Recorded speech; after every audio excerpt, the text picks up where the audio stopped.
வணக்கம், நான் உங்கள் ஜெயா. இன்றைக்கி நம்ம இந்த வீடியோவில் ஜார்ஜ் குக்கருடைய மை ஃபேர் லேடி இந்த கதையுடைய சமரியை பார்க்கலாம். இது அவர் ஜார்ஜ் பெர்னார்ட் ஷாவுடைய பிக்மேலியனை அடாப்ட் பண்ணி தான் எழுதியிருக்காரு, படமாக எடுத்திருக்காரு. வாங்க அதோட கதையை பார்க்கலாம்.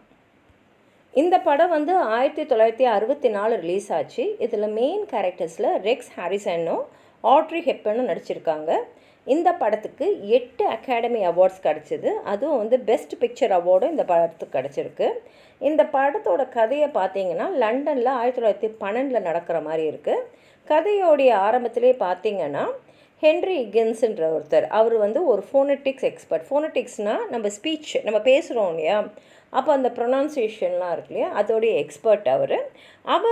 கோவெட் கார்டன் ஓப்ரா ஹவுஸ்க்கு வெளியில் இருந்து அங்கே நடமாடுறவங்களுடைய பேச்சு, அந்த பேச்சு வழக்குன்னு ஒன்று சொல்கிறோம் இல்லையா, அந்த பேச்சு வழக்கு எப்படி இருக்குதுன்னு நோட் பண்ணிகிட்ருக்காரு.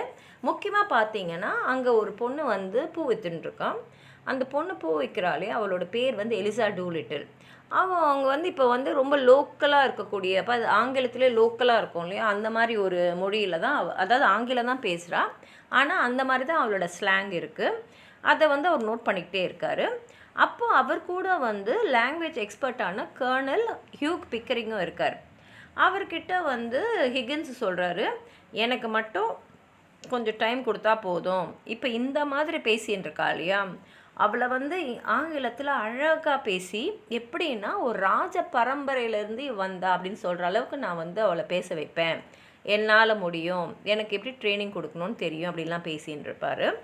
அதே சமயத்தில் பார்த்தீங்கன்னா அந்த எலிசா டூலிட்டிலுக்கு பூ வித்துட்டுருக்கா, ரோட்லலாம் போகிறவங்க வரவங்க எல்லாம் பூ வித்துட்டுருக்கிறவளுக்கு ஒரு பூக்கடையில் வேலைக்கு செய்கிறதுக்காக போகிறா. அங்கே என்ன சொல்லிடுறாங்கன்னா, இல்லை நீ பேசுகிற பாஷை ரொம்ப லோக்கலாக இருக்குது, இங்கே எல்லாம் பெரிய பணக்காரங்களா லைட் குரூப்லேருந்து வருவாங்க, அவங்கக்கிட்ட நல்ல பொலைட்டாக பாலிஷ்டாக தான் இங்கிலீஷ் பேசணும், நீ அந்த மாதிரி பேசுகிறதா இருந்தால் வா. ஏன்னா அவளுக்கு பூவை பற்றி எல்லாமே நல்ல விஷயம்லாம் தெரிஞ்சிருந்தது. அதனால் உன் பேச்சை நீ கொஞ்சம் நல்லா ரிஃபைன் பண்ணிட்டு வா, நீ நல்லா அழகாக பேசினேன்னா உனக்கு கண்டிப்பாக இங்கே வேலை இருக்குது. சம்பளமும் அவளுக்கு ரொம்ப நல்ல சம்பளமாக இருக்கிறதுனால எலிசாவுக்கும் அச்சோ இப்போ நம்ம எப்படி அதை மாற்றிக்கிறது அப்படின்னு யோசிச்சுட்டு இருக்கும் போது தான் இந்த ஹிகின்ஸ் சொல்கிறார், நீ என்கிட்ட ட்ரைனிங் எடு, நான் உன்னை அழகாக இங்கிலீஷ் பேச வைக்கிறேன் அப்படின்னு. அதனால் மறுநாள் எலிசா ஹிகின்ஸோட வீட்டுக்கு போகிறான். அங்கே போய் நம்ம நல்லபடியாக இங்கிலீஷ் பேச ஆரம்பிச்சா நமக்கு நல்ல வேலை கிடைக்கும், நமக்கு சம்பளம் நல்லா வரும்னு. பிக்கரிங்க என்ன சொல்கிறாருன்னா, சரி நீங்கள் சொல்கிற மாதிரி இந்த பொண்ணை மாத்திரம் நல்லா இங்கிலீஷ் பேச வச்சுட்டிங்கன்னா இந்த லெசன்ஸ்க்கெலாம் செலவாகுதில்ல. ஏன்னா இப்போ அவளை வீட்டிலே இருக்க சொல்கிறாங்க, நீ என் வீட்டிலே இருந்துட்டு 24 ஹவரும் நீ நான் சொல்கிற மாதிரி நீ ப்ராக்டிஸ் பண்ணிக்கிட்டே இருக்கணும் அப்படின்னு சொல்லிடுறாங்க. அதனால் நான் செலவெல்லாம் நான் எடுத்துக்கிறேன் அப்படின்னு பிக்கரிங் சொல்லிடுறாரு. ஹிகின்ஸும் ஒத்துக்கிறாரு. அதனால் எலிசா மறுநாளே அவர் வீட்டில் தங்க ஆரம்பிச்சிடுறாங்க. கொஞ்ச நாள் கழித்து எலிசாவோட அப்பா அங்கே வர்றாரு. அவர் பேர் ஆல்ஃப்ரட் பி டூலிட்டில். அவர் ஒரு டஸ்ட்மேன். அவர் அங்கே கேட்குறாரு, என் பொண்ணு எங்கே அப்படின்னு. கேட்டதுக்கு இல்லை அவனா ஏதோ பூ அது விற்று எனக்கு கொஞ்சம் பணம் தருவா, இப்போ எனக்கு பணமே இல்லைன்னொடனே இவங்க என்ன பண்ணுறாங்க, சரி சொல்லிட்டு ஒரு 5 பவுண்டு தராங்க. அவருக்கு ரொம்ப சந்தோஷமாயிடுது. சரி என் பொண்ணுக்கு நீங்கள் இங்கிலீஷ் தான் நல்லா பேசணும் சொல்லி கொடுக்குறீங்க, அவள் இங்கே இருக்கட்டும் அப்படின்னு சொல்லிடுறாரு. அப்போ ஹிகின்ஸ் அவரை பார்த்துட்டு, சரி உனக்கு பணம் தேவை இருக்கு இல்லையா, எனக்கு தெரிஞ்ச ஒரு அமெரிக்கன் இருக்கார், அவர் நல்லா பணக்காரர், அவர் மொராலிட்டியை படிச்சுட்ருக்காரு, அதனால் நீ உன்னோட எத்திக்ஸ்லாம் எனக்கு ரொம்ப பிடிச்சிருக்கு, நீ போய் அவர்கிட்ட வேலைக்கு சேரு, நான் ரெக்கமெண்ட் பண்ணுறேன்னு சொல்லிட்டு அவர் அனுப்பிச்சி விட்டுறாரு. இங்கே ஹிகின்ஸ் எலிசாவை நிறையா ஸ்பீச் ட்ரைனிங் கொடுத்துக்கிட்டே இருக்கார். அவர் ரொம்ப கஷ்டப்படுறா. ஆனாலும் இவர் இல்லை நீ இப்படி பேசணும் அப்படி பேசணும், இந்த இடம் சரியில்லை அப்படி பேசுன்னு சொல்லிக்கிட்டே இருக்கார். அவருக்கு திருப்தியே ஆகலை. எவ்வளோ அவர் ட்ரை பண்ணாலும் அவருக்கு திருப்தியே ஆகலை. கிட்டத்தட்ட ஹிகின்ஸோ பிக்கரிங்க ஆஹா இந்த பொண்ணுக்கு அந்த லோக்கல் பாஷை தான் வரும், இவளால் சரியாகவே பேச முடியாது அப்படின்னு நினைக்கும் போது ஹிகின்ஸ் எலிசா கிட்ட பேசுகிறார். அவர் சொல்கிறாரு, ஆங்கிலன்றது எப்படிப்பட்ட ஒரு மொழி, எப்படி இருக்குது, அதோட க்ளோரி என்னெல்லாம் பேச பேச பேச அவளுக்கு நம்ம நல்லா பேசுகிறது ஒரு பெருமையான ஒரு விஷயமாக ஆகிடும், நம்ம வாழ்க்கையில் அடுத்த படிக்கு போயிடலாம் அப்படின்னு சொல்கிறது புரிஞ்சுக்கிறான். அதுக்கப்புறம் அவள் முழுசாக கோஆப்ரேட் பண்ணுறான். அவளுக்கு ஒரு டெஸ்ட் வைக்கிறதுக்காக ஹிகின்ஸ் என்ன பண்ணுறாருன்னா, அவளை அடைச்சிக்கிட்டு நல்ல ஆடை அலங்காரம்லாம் பண்ண வச்சுட்டு ஆஸ்காட் ரேஸ் கோர்ஸ்க்கு எடுத்துன்னு போகிறாரு. அங்கே அவர் நிறைய பேரை சந்திக்கிறா. அப்படியே ரொம்ப ஒரு பெரிய குடும்பத்துலேருந்து ஒரு பெண் எப்படி பழகுவாளோ அந்த மாதிரி தான் பழகுறான். அங்கே அவள் வந்து ஹிக்கின்ஸோட அம்மாவை பார்க்குறா.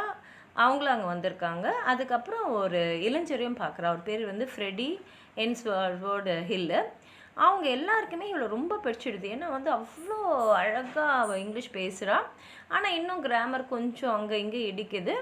ஆனால் வந்து எல்லாருமே அவளை அக்செப்ட் பண்ணிக்கிறாங்க. ஏன்னா அவள் ரொம்ப அழகாகவும் இருக்கா. அழகாக வந்து ஆடையெல்லாம் அணிஞ்சிருக்கா.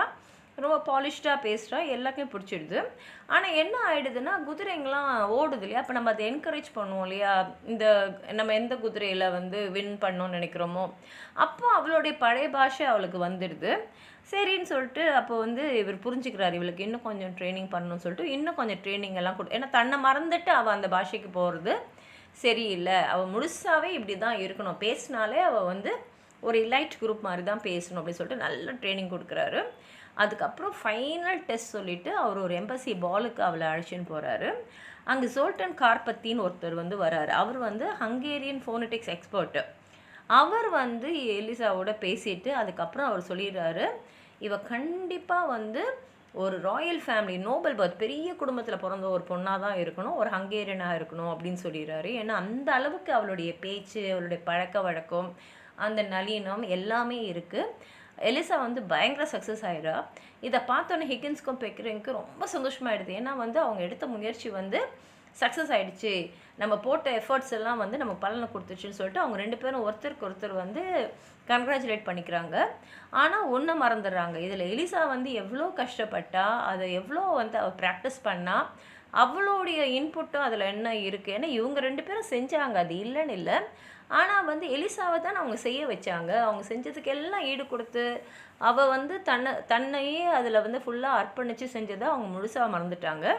அவளை வந்து அவங்க கண்டுக்கவே இல்லை. இதை பார்த்தோன்னே அவளுக்கு வந்து ரொம்ப ஒரு பாதிப்பு ஏற்பட்டுட்டு அவள் என்ன பண்ணிடுறா, அங்கேருந்து போயிட்டு என்ன பண்ணிடுறான்னா ஃப்ரெடியோட போயிடுறா. ஏன்னா ஃப்ரெடிக்கு வந்து அவளை ரொம்ப பிடிச்சி போயிடுது. அழகாக இருக்கா, இளமையாக இருக்கா, அழகாக பேசுகிறானோன்னு அவளை ரொம்ப பிடிச்சிடுது. இப்போ எலிசா வந்து வீட்டுக்கு வந்துடுறா. அவள் வீட்டுக்கு வந்தப்புறம் பார்த்தா அவளோட பழைய அக்கம் பக்கத்தில் இருக்கிறவங்களாம் இப்போ இவன் ரொம்ப நல்லா பேசுகிறா. அவளோட பழக்க வழக்கம்லாம் இப்போ ரொம்ப வந்து அந்த ராயல் ஃபேமிலி, நோபல் ஃபேமிலி, பணக்கார ஃபேமிலி இருக்கிற மாதிரி இருக்கிறதுனால மற்றவங்களாலலாம் அவளை அக்செப்டே பண்ணிக்க முடியல. இப்போ அவள் வந்து அந்நியமாக இருக்கா அவங்களுக்குலாம். இதை பார்த்த உடனே இவளுக்கும் என்ன பண்ண தெரியல. ஏன்னா அவளால் பழைய மாதிரி பேச முடியல, பழைய மாதிரி பழக முடியல, பழைய மாதிரி நடந்துக்கவும் முடியல. அது மாத்திரம் இல்லாமல் அவங்க அப்பா வந்து ஒரு பெரிய அமெரிக்கன் கிட்ட வந்து பணக்கார அமெரிக்கன் கிட்ட வேலைக்கு அமைச்சிருந்தார் இல்லையா, அவர் வந்து அவருக்கு ஒரு நல்ல அமௌண்ட் வந்து பணம் கொடுத்துருந்தாரு.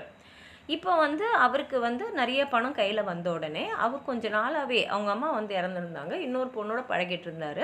அதனால் அந்த பொண்ணுக்கு திருமணம் பண்ணிவிட்டு நம்ம வாழ்க்கையை வந்து கடைசி காலத்தில் நல்லா வச்சுக்கணும் அப்படின்ற எண்ணத்தில் அவர் இருக்கார். அதனால் எலிசாவுக்கு புரிஞ்சிடுச்சு, இப்போ நம்ம இருக்கிற இடத்துலையும் நம்ம அந்நியமாக தெரிகிறோம், அப்பாவும் அவரோட வாழ்க்கையை அவர் பார்த்துக்கிட்டாருன்னு சொல்லிட்டு இவங்க என்ன பண்ணிடுறாங்கன்னா, எலிசா போய் ஹிக்கின்ஸோட அம்மா மிஸ்ஸஸ் ஹிக்கின்ஸோட கிட்ட வந்து அவங்க வீட்டில் போய் தங்க ஆரம்பிச்சிடுறாங்க. இங்கே ஹிக்கின்ஸ் வந்து கொஞ்ச நேரம் கழிச்சு தான் உணர்றாரு இப்போ எலிசா வீட்டில் இல்லைன்னு. அங்கே இங்கே எங்கெங்கேயோ தேடி பார்க்குறாரு. எலிசா இல்லாத போது தான் எலிசாவை அவர் எவ்வளோ மிஸ் பண்ணுறாரு. அவர் வாழ்க்கையில் எலிசா எப்படி ஒரு அங்கமாயிட்டான்றது அவருக்கு புரியுது. அங்கே இங்கேன்னு தேடி களைச்சி போய் அவங்க அம்மாவை பார்க்கலான்னு போகும்போது அங்கே எலிசா இருக்கா.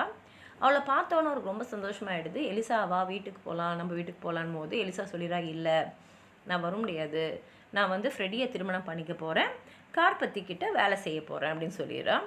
இதை பார்த்த உடனே ஹிக்கின்ஸால் தாங்க முடியல. ஏன்னா அப்போ தான் அவருக்கு புரியுது எலிசா கிட்ட அவர் மனசை பறி கொடுத்துட்டாருன்னு. ஆனால் அவள் வந்து ஃப்ரெடியை திருமணம் பண்ணிக்க போகிறேன்னு சொன்ன உடனே அவரால் அதை தாங்கிக்கவே முடியல. தனியாக வீட்டுக்கு வந்து அப்படியே மனசுக்குள்ளே புலம்புறாரு, நம்ம எவ்வளோ பெரிய விஷயத்தை வந்து இழந்துட்டோம், நம்ம அதோட அருமையை உணரலையே அப்படின்னு சொல்லிட்டு தன்னைத்தானே ஆறுதல் படுத்திக்கிறதுக்காக அவள் பேசும் போதெல்லாம் அவர் ரெக்கார்ட் பண்ணி வச்சுருந்தார் இல்லையா, அதெல்லாம் போட்டு அப்படியே கேட்டுக்கிட்டே இருக்கார். இவர் கேட்டுகிட்டே இருக்கும்போது தான் எலிசாவுக்கும் தெரியுது அவளாலையும் ஹிக்கின்ஸ் இல்லாமல் வாழ முடியாதுன்னு. அதனால் அவள் திரும்பி அவர்கிட்டயே வந்துடுறா. இதோட கதை வந்து முடிஞ்சிடுது. உங்களுக்கு வந்து எதாவது சொல்லணும்னு நினச்சிங்கன்னா கீழே இருக்கிற கமெண்ட் பாக்ஸில் எழுதுங்க. இந்த வீடியோவை லைக் பண்ணுங்கள், உங்கள் ஃப்ரெண்ட்ஸோடு ஷேர் பண்ணுங்கள். சப்ஸ்கிரைப் பண்ணாதவங்களாம் ப்ளீஸ் சப்ஸ்கிரைப் பண்ணி சப்போர்ட் பண்ணுங்கள். நன்றி.